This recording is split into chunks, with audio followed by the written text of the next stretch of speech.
Appendix N, take one, actually take two, and what I will attempt to do is go through my core collection of Appendix N books in 60 minutes. Okay, 60 books, 60 minutes. I've already been here for 22 seconds, so what I'm going to do is I'm going to get a more appropriate background image. What you're looking at is what I call the 1EO site, and other people too. And basically, give me a couple seconds just to hack the URL. 3DMG, and then XN for Appendix N. And there, I hope you recognize him. And sorry for the strobe effect. Recently, there was a controversial review of Oriental Adventures. And they actually live in my home city. I wanted, at first to say, hey, yeah, we don't see things the same way all the time, but yeah, let's get together for a pint at the local pub or something. Oh, yikes, 26 hours. I got 13 hours into it. And apparently they think that there's something morally wrong with Conan. So I guess that's some people, and the postmodern approaches to D&D gaming are different, something new, I guess. But I am quite happy with my old Conan books. I grew up with Moorcock, Howard, Lovecraft, and Tolkien. Okay, and Conan purists, they don't necessarily have the highest opinion of the 12-volume Ace cycle, which is fine with me, But however, seeing those stories and reading those stories through the eyes and mind and soul of a 10-year-old, it just blew me away, And another thing about the Ace cycle of 12 novels for Conan is that, well, it does involve Elsbrog de Camp, and it does involve Lynn Carter, both of whom are also mentioned in the Appendix N. So that's my vote for the 12-volume Ace cycle being awesome. Okay, so enough introduction from me. I've gone through 3 minutes so far, and the 1EO site is just basically this massive collection of everything for first edition AD&D. Okay, first edition Advanced Dungeons and Dragons.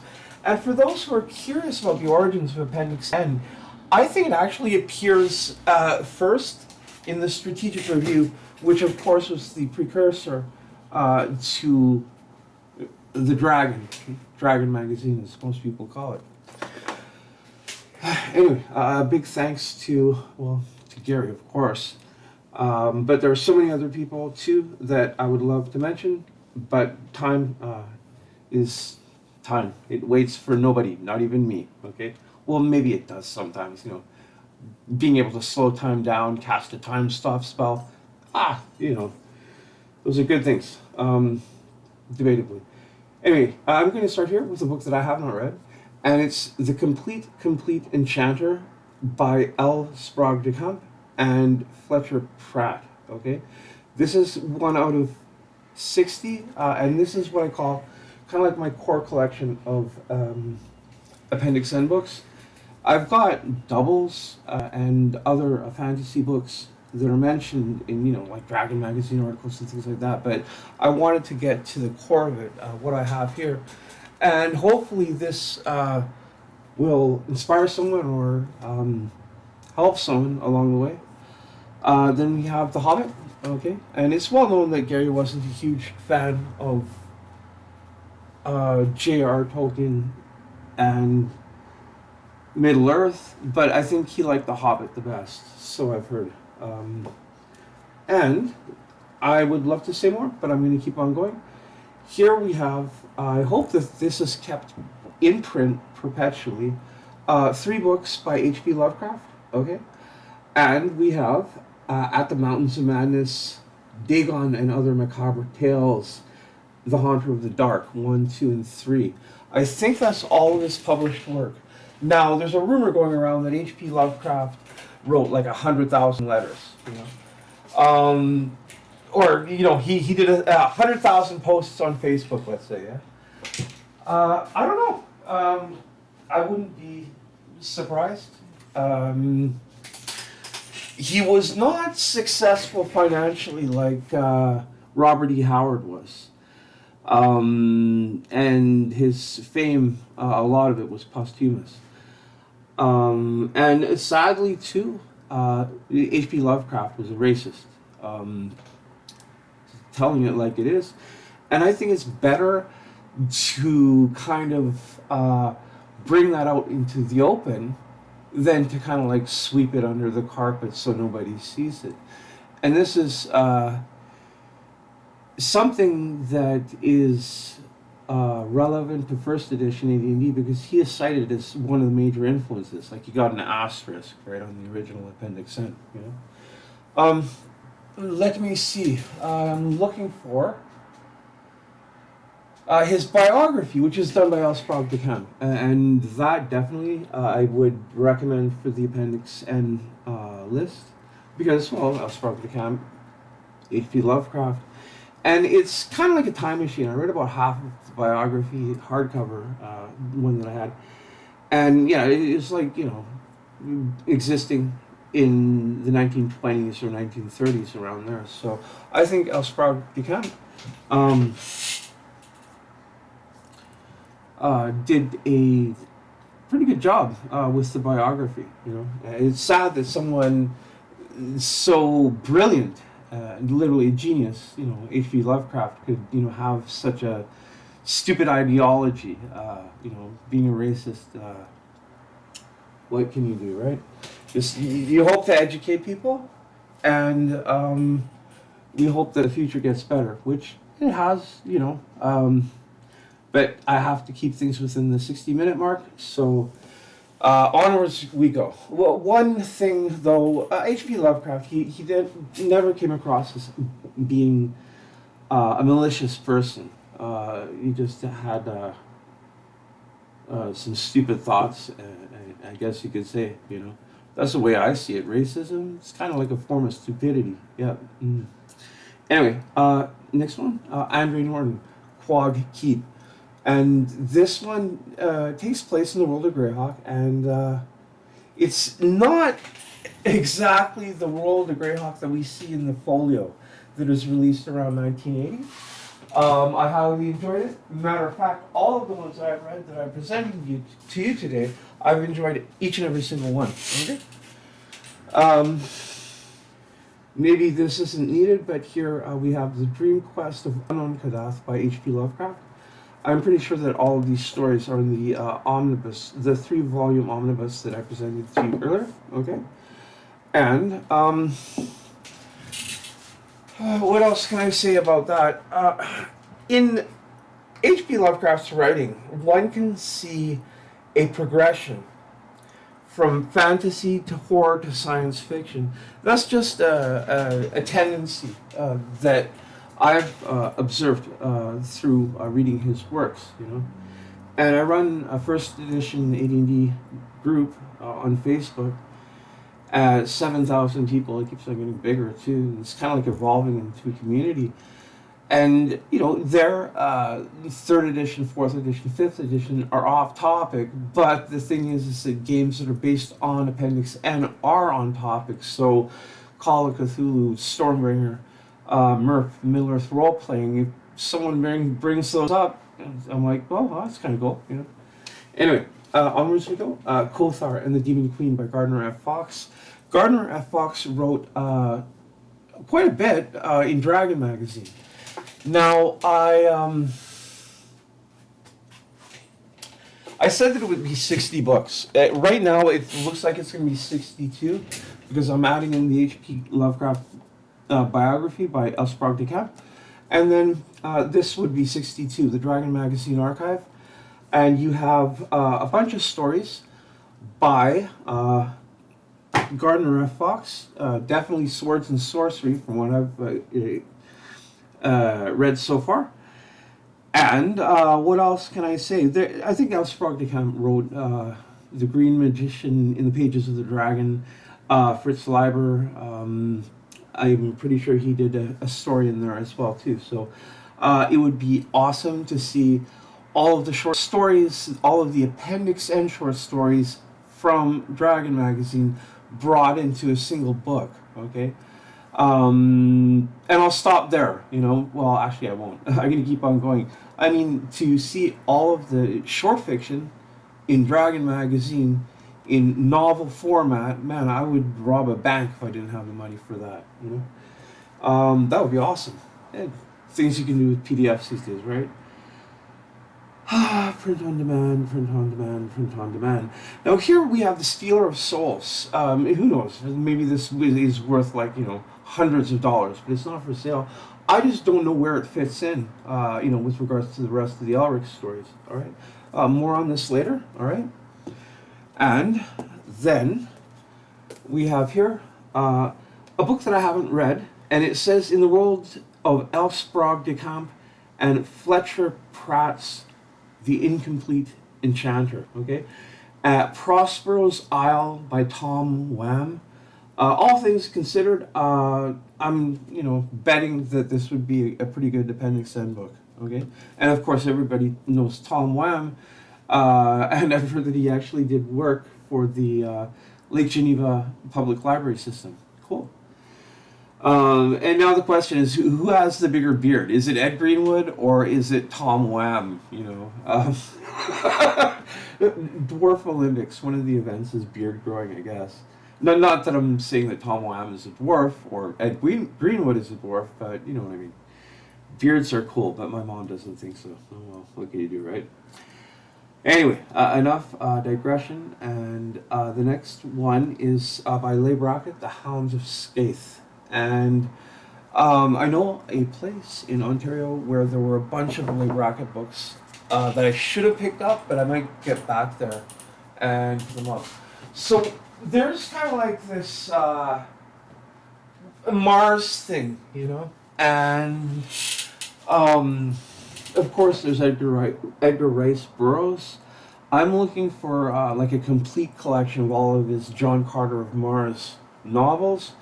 So if you don't see any, that's, you know, it's something that I can look forward to, is getting novels by Edgar Rice Burroughs. And in the first line of Dungeons and Dragons, as in the little box with the 3 booklets, Men and Magic, Monsters and Treasure, The Underworld, and Wilderness Adventure. Yeah, the first sentence, Gary mentions Conan and John Carter of Mars, you know, so there you go. Onwards you go. I'm looking at the time, 13 minutes and 13 seconds. 13, that's the name of a pretty cool album by Black Sabbath, but never mind. And I'm not very good at being, well, there's the concept of propriety. In the world of Greyhawk, there's a deity or deity, depending on how you want to pronounce it, by the name of Alatur. And the deity of propriety, it's probably best to just be true to myself. So, yeah, I guess I'm a little bit rough around the edges, not socially acceptable. Yeah, riffraff maybe. Yeah. Anyway, you know, maybe I'm a character that would fit into a low fantasy novel. High fantasy, well. How much gold do we have? Yeah. Okay. What I did with the gold pieces, never mind. We'll talk about that later. I'm just broke again, like Fafhrd and the Grey Mouser. And unfortunately, I don't have any of their books in the core 60 Appendix N books that I have, or 62. I have a few around, and I haven't read all of the stories. But, you know, someone was kind of putting them down recently, and I came across this, and I was like, man, you got to read The Adept's Gambit. man, that was absolutely amazing to read. And I would love to go back and read it again and hopefully do so in a library or anywhere where I can, do Google searches for the various people and places in the intricate genius of Fritz Leiber. Awesome. Anyway, and the next one is Cujo's Saga, Jack Vance. I've read some, but not all of Jack Vance's works. And Rialto the Marvelous by Jack Vance. Jack Vance, of course, is a major influence on the magic system of first edition AD&D. Okay, and of course, original D&D as well too. These I might remove from the. Don't worry. The core 60 Appendix N books that I have here, because I have Tales of the Dying Earth, and I think it does include these two. Okay? Alright. So, having said that, I might as well present to you Tales of the Dying Earth. Okay? I don't even want to show the cover to you because I think it's revealing a little bit too much. You can ask the question, well, hold on a second, Advanced Dungeons and Dragons, is that a fantasy game or a science fiction game? It is a fun question to ask. Back in the day, there seemed to be a certain amount of crossover between science fiction and fantasy. And then you have, the popularity of The Lord of the Rings, The Hobbit. And that, they're awesome books, but I think that in a way, inadvertently, Tolkien kind of established a default fantasy genre where you have to have elves and you have to have dwarves and you have to have dragons and those things. And there's nothing wrong with that, but that's like is one thing out of the infinite. Imagination is infinite, and the genre fantasy does not have to conform to the parameters established by Tolkien in his great works. Okay, I hope that made sense. Anyway, so here we have, without a cover, The King of Elfland's Daughter by Lord Dunsany. Okay, that one I have read, enjoyed very much, and here we go. Luckily, I find the first one. So this is the Elric series that I know that I read when I was very young. There are 6 books. I'm missing one of them. Okay, and Elric of Melniboné, I think is how it is pronounced. I don't know. I just made that up.